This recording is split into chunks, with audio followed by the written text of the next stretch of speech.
Welcome to part 7 of VCV Rack in a nutshell, a series of short videos where I introduce and explain certain modules, fast and to the point.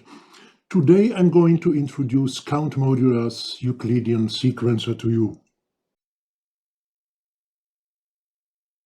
High-quality ebooks about making music, sound design, professional music production.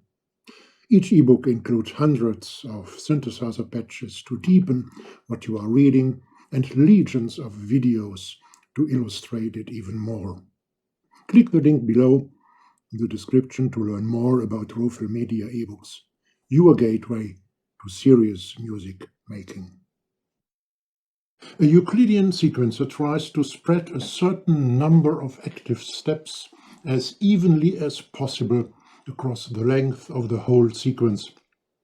The picture shows some examples. Such a sequencer is a useful tool to produce polyrhythms, like, for example, African rhythms or Indian rhythms. Count Modula's version of such a sequencer offers up to 96 steps, CV control over the number of steps, what is the length of the sequence, CV control over the number of active steps, Count Modula calls it hits, and CV control of shifting the whole sequence to the left and or to the right. Active steps here are lit in green. The last step is lit in blue, and when this last step is an active step, it's lit even in light blue. Let me show this. So now all steps are active and it's light blue. We set the length, the number of hits, and the shift position with the knobs here and on the left, on the right side, or using the CV inputs with the attenuators here. Let me reduce the hits or active steps, and let me reduce the length. The length of the whole sequence. And now I modulate the length of the sequence as well as the active steps, but at different amounts. There are a few parameters to adjust concerning the shift functionality. We could also call it rotate functionality. With the shift knob set to CV, I can change the shift or rotation manually using this knob here. Let me but at first reduce the number of steps. Let's say 714, and the number of active steps or hits to, let's say, 7. So now I can shift. The shift source knob is set to CV. I can shift the sequence to the right or to the left, or use, let me do so, or use the CV input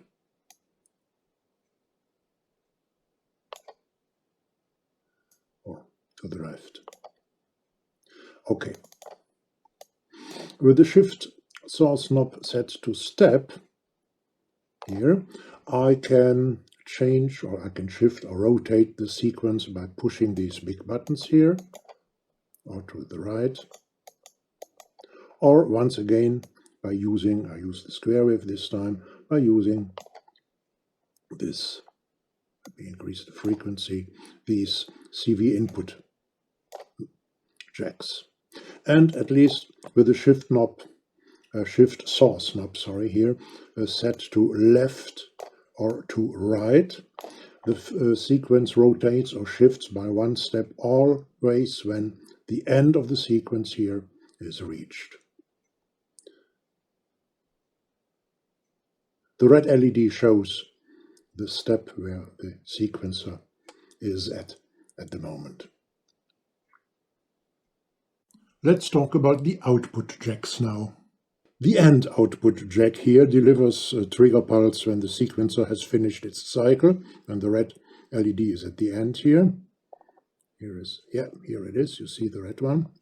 The trigger output jack in the upper row this one here is the upper row called hits. The upper row, it delivers a trigger pulse at each active step, and the trigger output jack in the lower row here, where it's called resets, delivers, of course, a trigger output when there is an inactive step. You see the green ones are the outputs for coming from the inactive step trigger, and these ones come from the active step trigger. The gate output jack in the upper row delivers a high-level gate. You see the voltage here, a high-level gate signal at each active step, which stays at high level, this gate, as long as this individual active step lasts. And the gate output jack in the lower row here at resets, you see it here, and this voltage label delivers a high-level gate signal at each new inactive step, and it stays at high as long as it doesn't reach the next active step here. In the right-click menu, there is a quantize option, which is on by default. This quantizes incoming CV to the incoming clock, so that no changes happen between the steps, but only on the step. The clock input, as well as the reset input, need a jump in the level of the CV, a jump from low to high to cause an action, whereas the run input needs a steady high level to allow the sequencer to work. If there is a cable plugged in the run input, the sequencer stops when the voltage level is low, even if there are clock signals coming in. The sequencer needs a high level there, or no cable at all, right, like it is at the moment here, to operate.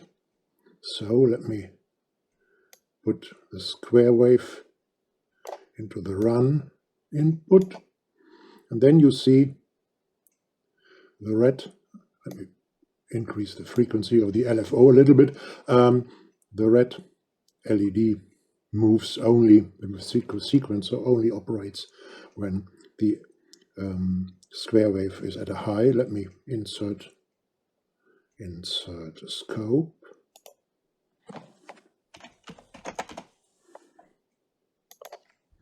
To show it even clearer.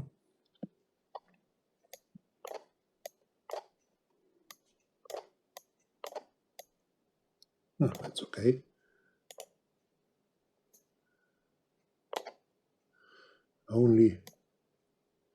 Only at highs the red LED moves from step to step. Let me make it a little bit faster.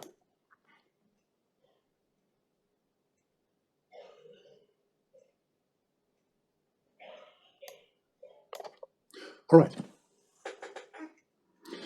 We need pulses at or any kind of level jumps, so not levels but level jumps, to make the sequencer reset using the reset button here. Let me do so and increase the clock frequency a bit. So the sequencer resets always when the LFO, the square wave of the LFO, jumps from low level to high level. There is an expander module to this sequencer.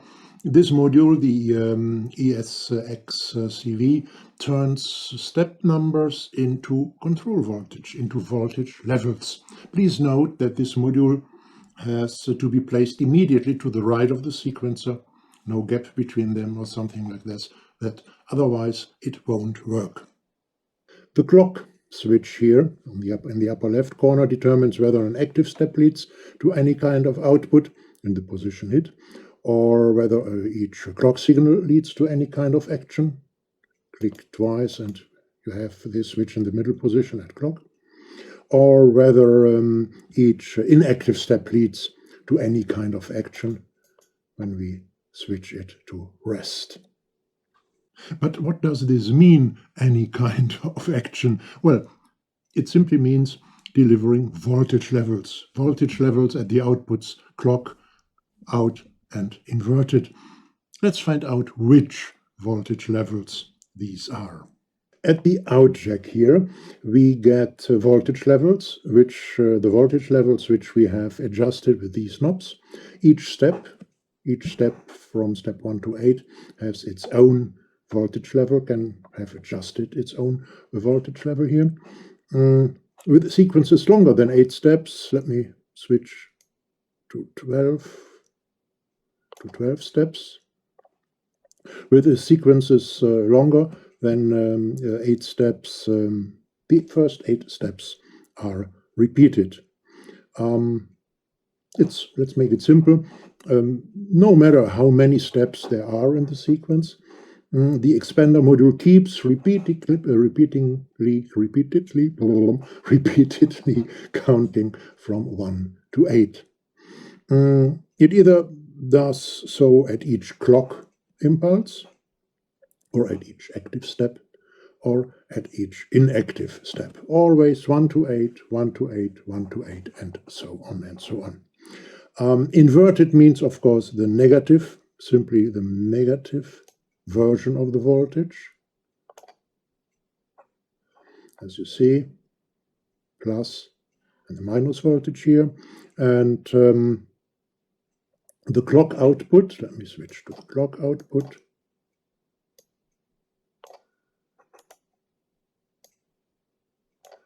The clock output delivers either 0 volt or plus 10 volt.